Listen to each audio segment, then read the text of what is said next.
오늘 하나님의 말씀 마태복음 18장 15절부터 35절의 말씀 가지고 아름다운 제자 공동체라는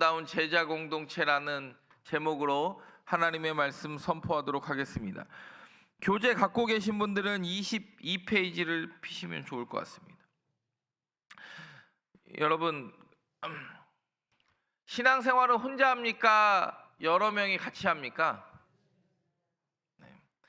여러 명 같이 하는 그 관계 속에서 가장 힘든 게 다른 사람과의 갈등 아닙니까? 이 갈등이 일어났을 때 이 처리할 때 어떻게 할 것인가? 마태복음 18장은 제자 공동체가 어떻게 이루어져야 하는지를 분명히 알려주는데, 오늘은 갈등이 일어났을 때 어떻게 할 것인가? 원래 제자 공동체는 어제도 말씀드렸지만 뭐가 있어야 된다고 그랬어요? 겸손이 있어야 되고, 그리고 남의 신앙을 보듬어 줄 수 있는 책임이 있어야 되고, 그리고 사랑이 넘쳐야 된다고 그랬는데, 오늘 본문은요, 이 갈등이 일어났을 경우에, 문제가 생겼을 경우에 그 공동체가 그 문제를 어떻게 해결해야 되는지가 오늘 성경에 나옵니다. 오늘 말씀을 새벽이지만 정신 바짝 차리고 따라와야 잘 따라올 수 있는데, 혹시 또 나중에 또 여러분들이 은혜 받은 대로 이해하셔도 하나님이 그 가운데 은혜 더 넘치게 주실 줄 믿으니까 너무 불안해하지 마시기 바랍니다. 첫 번째 한번 따라해 보겠습니다. 바르게 다루는 용기가 있는 공동체.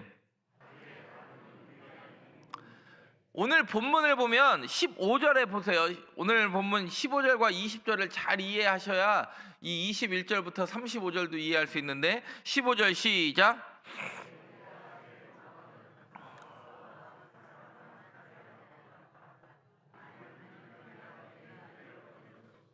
15절은 그런 얘기하는 거예요. 누가 내 공동체 안에서 무슨 문제가 있을 수 있잖아요. 그러면 그 형제에게 먼저 권면하라고 이야기합니다. 근데 들으면 그 형제를 얻은 거고, 듣지 않을 경우에는 어떻게 하냐는 거예요. 16절에 봅니다. 16절 시작. 만일 듣지 않거든 한두 사람을 데리고 가서 두세 증인의 입으로 말마다 확증하게 하라. 여러분, 보세요. 15절에 보면 갈등이 일어났을 때 뭐라 그래요? 원래 공동체는요, 보통 갈등이 일어나면 두 가지 형태가 나타나요. 모른 척하거나 뒷담화 까거나. 근데 오늘 예수님이 그 제자들이 공동체에게 뭐라고 이야기하냐면 가라는 거예요. 가서 정확하게 이야기합니다. 내 형제가 죄를 범하거든 가서, 여기가 중요한 거죠. 가서 피하지 말고 직접 이야기해라. 근데 우리는 이게 많이 무너졌죠. 그냥 뒷담화를 깔지언정 앞담화는 하지 않겠노라 막 그냥. 근데 중요한 건 잘못을 범했을 경우에요. 누가 봐도 객관적인 잘못을 범했을 경우에 가서요.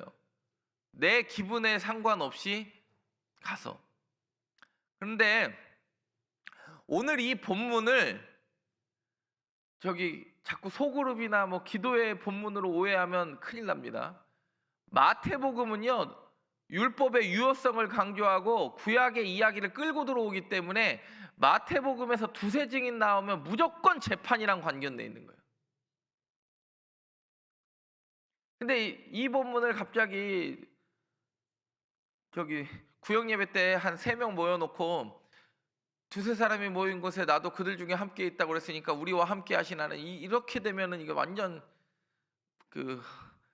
본문의 내용과는 전혀 다른 상관없는 여러분의 자의적 해석이죠.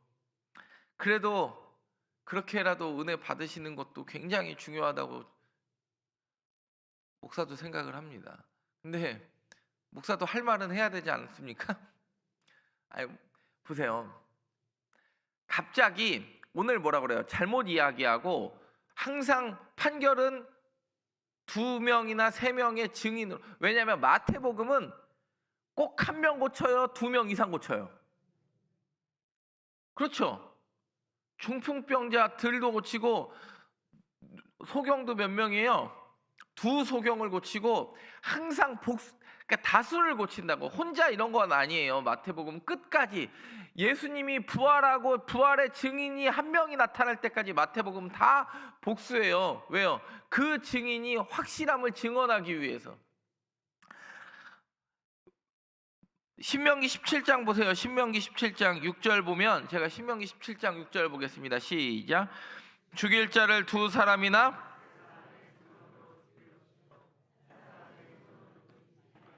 항상 이게 2증인법이라고 그래요. 그래서 신명기 17장과 19장에 나온 건 2증인법. 1명의 증언으로는 증언의 효력이 있다 없다? 없다. 항상 2증인법이에요. 그리고 19장 보면 19장 15절 시작.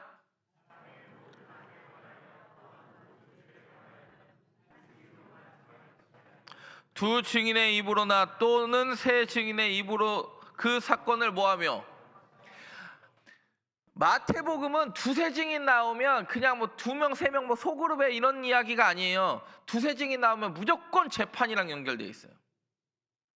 나중에 성경 잘 찾아보세요. 그 이야기가 무슨 얘기인지. 이게 소그룹 갑자기 뭐 구역예배 전혀 상관없는 이야기를 하는 거예요. 그러면 여러분, 원래 한국 교회도 초기에 뭐 산정현 교회나 그다음에 장대현 교회, 그리고 예전에 여러분 뭐 세문안 교회든지, 그리고 국내 선교 가는 교회들 있잖아요. 저기 금산교회나 이런 그런 국내 선교 이렇게 기역자 교회 보면 옛날 당회록 있잖아요. 100년 넘은 당회록을 보면 다 뭘 갖고 이야기를 하냐면, 누가 어떤 성도가 품행이 방정하지 못함으로 권계하고 징계하고 수찬정지하고 출교하고 그런 게 초기에는 많았어요.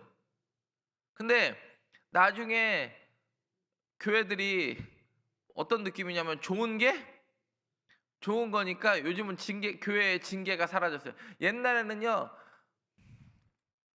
당회 열면, 요즘은 당회가 감나라 배나라 이렇게 자꾸 하면 되는 줄 아는데, 원래 당회에는 예산 결의권은요 당회에 있는 게 아니에요. 예산 결의권이 어디 있어요? 재직회에 있지. 뭘 할지를 결정하는 게 아니라 교회가 어떻게 성도들을 목양할 건지를 결의하는 게 당회인데, 요즘은 돈을 어떻게 쓸지 뭘 계획을 할지가 당회에서 다 해먹으려고 그래. 제가 당회원이니까 얘기하는 거예요. 우리 교회가 안 그러니까 내가 얘기하는 거예요. 보면 여러분 생각을 해보세요. 교인들이 잘못했을 때 권계라는 걸 원래 하게 돼 있어요. 너 이거 잘못했다. 근데 안 들으면 뭘 하게 돼 있냐면, 견책을 하게 돼 있어요. 책망을 하게 돼 있다고. 그것도 듣지 않으면 수찬정지를 하게 돼 있어요. 성만찬에 그래서 보통 옛날에 그런 기록을 보면 몇 개월 수찬정지, 뭐 3개월 수찬정지, 6개월, 그 다음에 6개월 안 들으면 보통 이제 출교시키죠. 제명하고. 요즘은 그런 것들이 없었는데, 그리고 나서 이야기합니다. 17절에 보세요. 만일 그들의 말도 듣지 않거든 교회의 말하고 교회의 말도 듣지 않거든.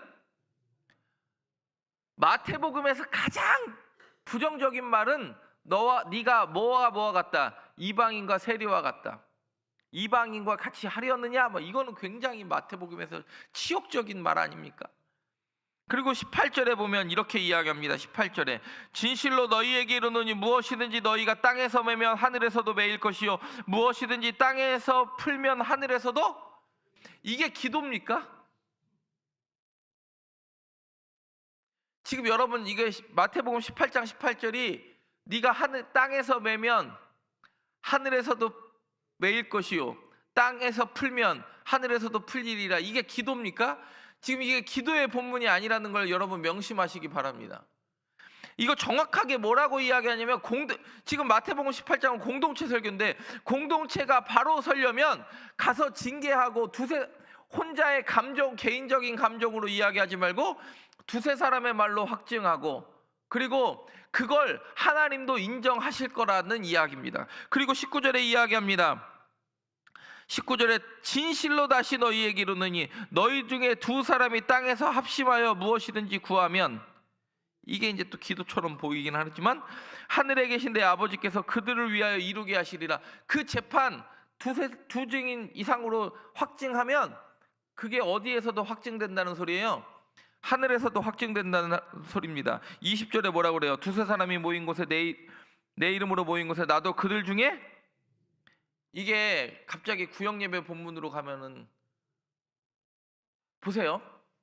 지금 15절부터도 재판에 관한 이야기고, 이것도 계속 두세 사람 모였으면, 항상 마태복음은요, 유대인이기 때문에 두세 사람이 모였으면 심판이 어떻게 일어나고 징계가 어떻게 일어나는지가 팍 와요. 여러분, 그래가지고 아합이 나봇의 포도원 뺐을 때도 이세벨이 불량자 둘을 보내요, 하나를 보내요? 둘을 보내요. 그래가지고 불량자 둘을 통해서 나봇이 뭐라고 그랬대요? 하나님을 저주했고 왕을 저주했다라고 이야기를 퍼뜨려요. 왜요? 항상 두세 증인법으로 그것들이 이루어지고 재판과 판결이 이루어질 거니까. 만약에 이거를 공동체 본문이나 기도 본문으로 이해를 하면요, 앞뒤 말이 하나도 안 맞아요.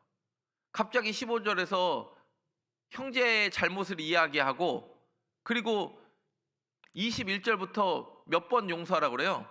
용서하고 1만 탈란트 빚진 자, 이게 지금 다 판결하고 재판과 형제에 관한 이야기인데, 갑자기 이것만 공동체 본문이나 구역예배 본문으로 가면 앞뒤 말이 하나도 안 맞잖아요. 그래도 그렇게 이해하셨어도 은혜가 될 줄 믿고, 여러분, 지금 제가 하는 이야기가 혹시 이해가 되지 않으시거든 오늘 집에 가서 앞뒤 이야기를 잘 살펴보시기를 바랍니다. 그리고 이야기합니다. 형제를 두세 사람이 모인 곳에 나도 그들 중에 함께 있다라는 건, 두세 사람이 왜 모였어요? 두세 사람이 뭐 때문에 모였어요? 형제가 잘못한 일 때문에 모였고, 누구를 위해서 모인 거예요? 형제가 올바른 방향으로 가기 위해서 모였으면 그 마음 가운데 내가 함께 하겠다, 이렇게 이야기해요. 이거는 단순한 위로가 아니라 엄청난 책임의 선언입니다. 여러분, 우리는 진짜 사랑은 내 형제가 하나님 앞에 바로 서기를 도와주는 마음으로 이 두세 사람이 서 있다는 그 사실이 중요하다는 겁니다. 방임은 아무런 도움이 되지 않습니다. 바르게 다룰 수 있는 용기가 있는 공동체, 우리 교회 되기를 바랍니다. 그렇다고 그래가지고 갑자기 앞담화해서 막 쫓아 올라가서 품지 않고, 전제가 뭐예요? 18장의 전제가 어린아이처럼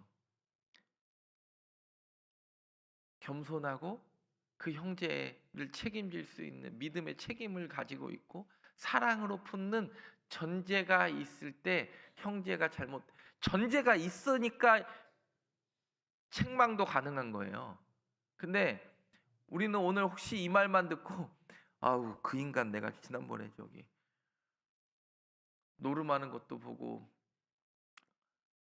저도 가끔 식당을 가면, 예전에 저도 그 전에 있던 교회에서 무슨 일이 있었냐면, 그 동네는 유명한 김치찌개 집이 있어요.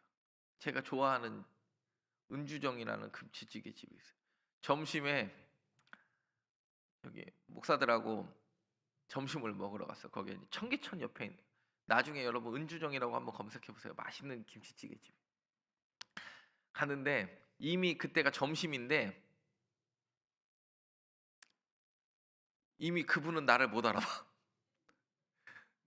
나는 그분을 봤는데 그분은 못 알아봐 저를.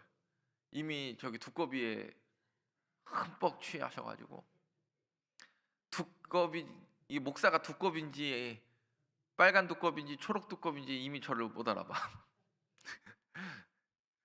네, 중요한 것 하나는, 예전에는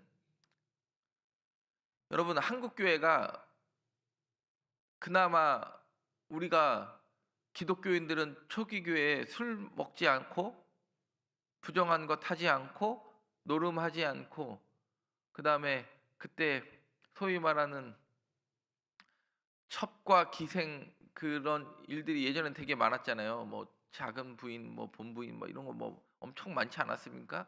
근데 그런 것들을 끊어버리고 가정에 충실할 수 있었던 이유는 스스로 우리가 자정의 노력을 하려고 그랬습니다.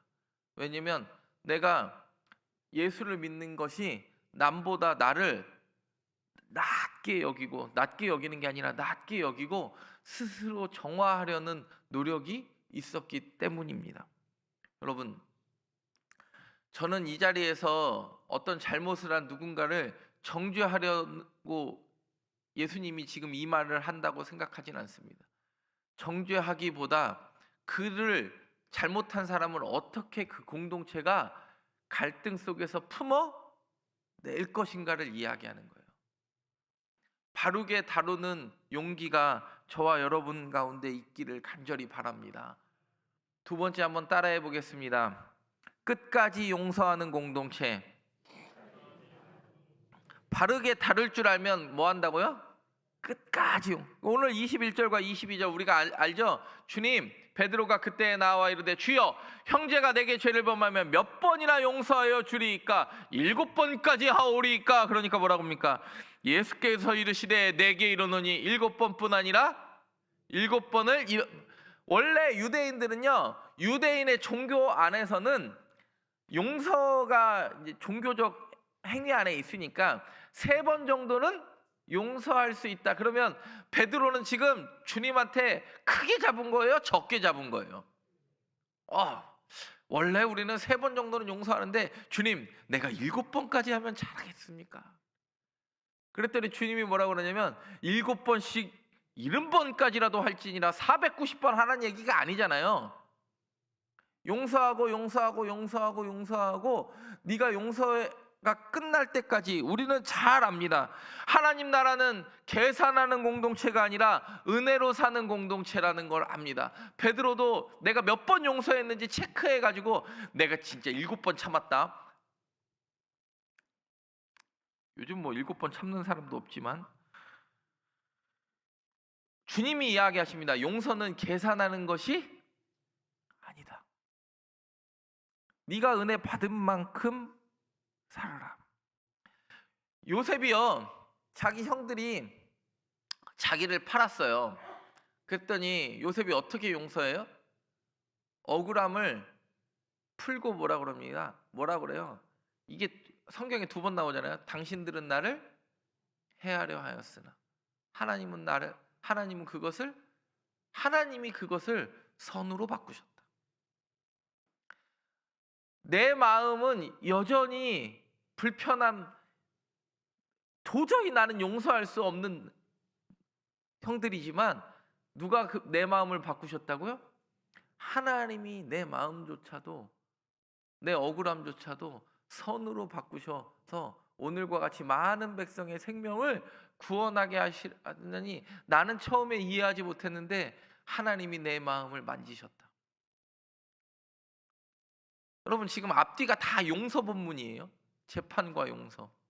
그러니까 이 두세 증인이라고 이야기하는 건 공동체나 기도와는 관련이 없고, 지금 이 마태복음의 율법의 유효성을 강조. 그래서 지금 22페이지 교재 피시면 요 본문에 대해서는 평행 본문이 나와요, 안 나와요?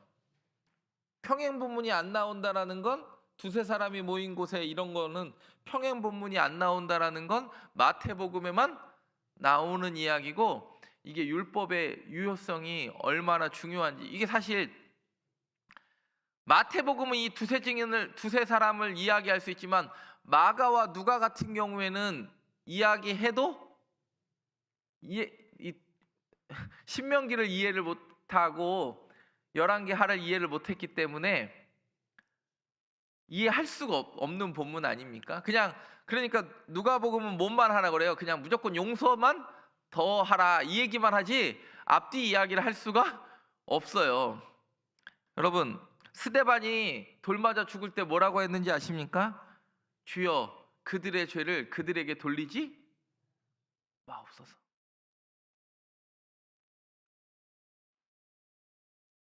우리는 내 말 한마디를 받아들이지 못한 사람을 용서하지 못해요.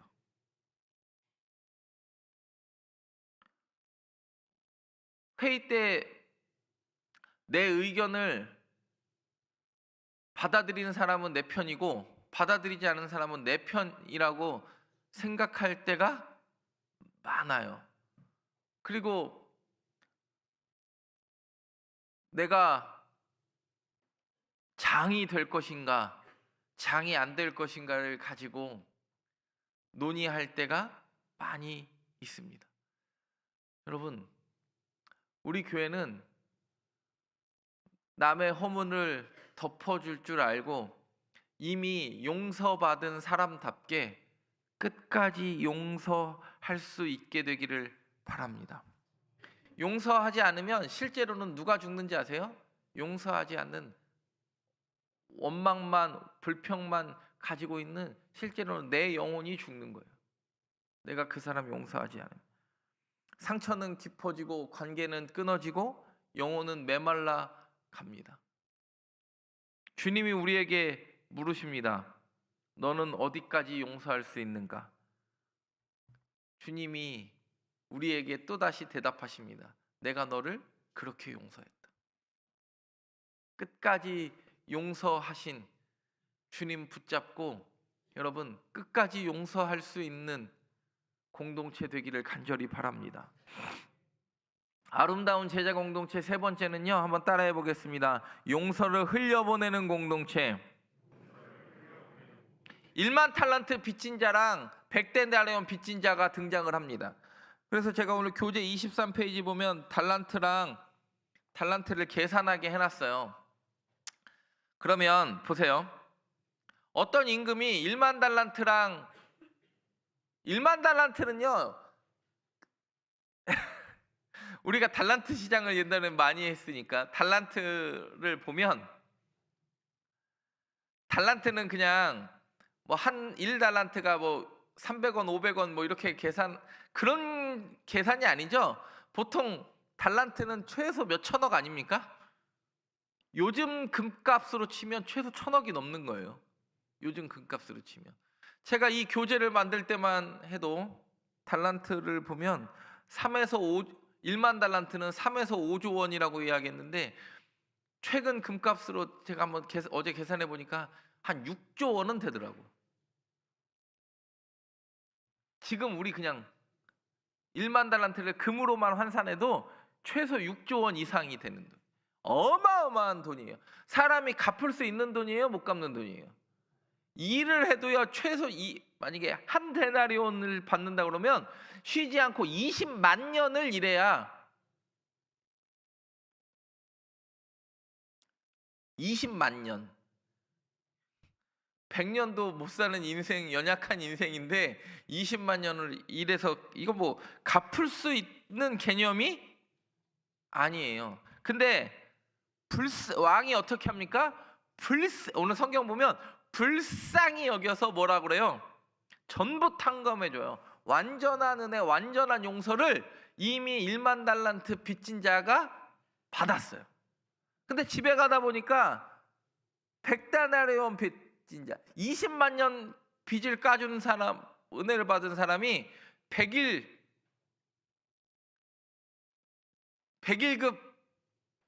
받은 사람을 용서해요, 못해요?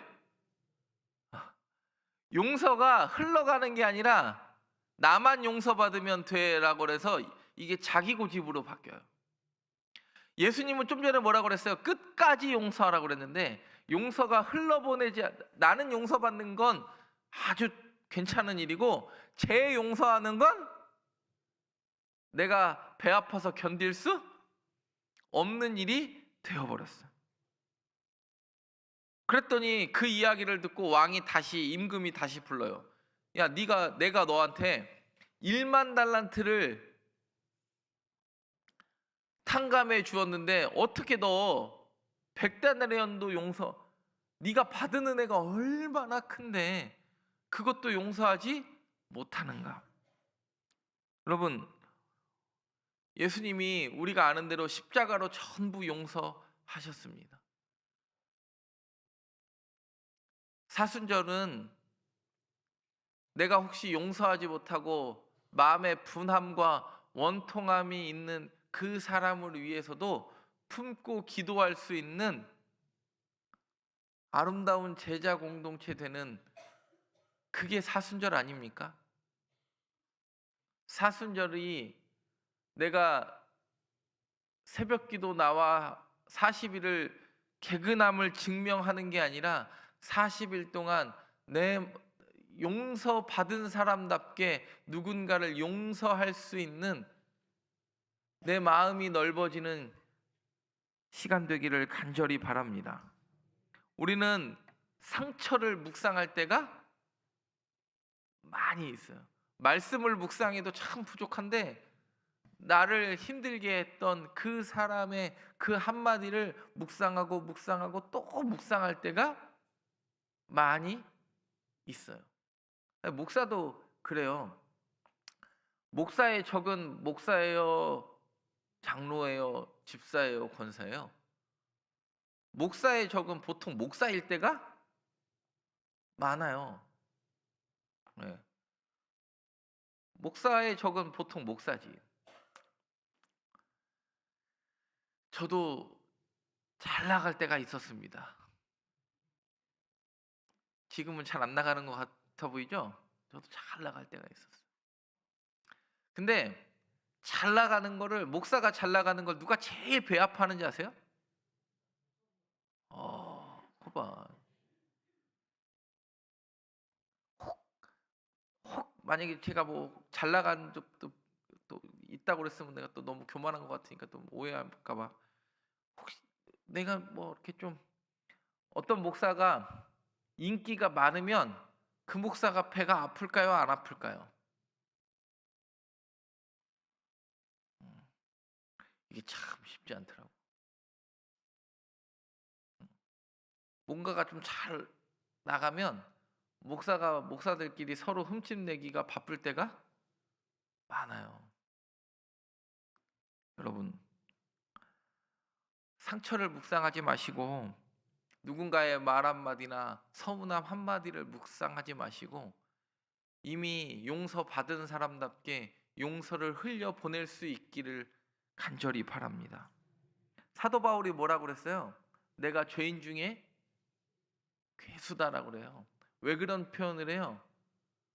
나는 누군가를 정죄하거나 누군가를 용서 못할 능력이 없는 사람이 아니에요. 왜? 이미 죄인 중에 괴수 같은 나를 사용하시는 그 하나님의 용서를, 그 십자가의 능력을 이미 나는 경험했기 때문에 죄인 중에 괴수인 나도 선택을 했는데 내가 누군가를 상처내고 흠집낼 능력이 내게는 없음을 자기가 너무 깨달아요.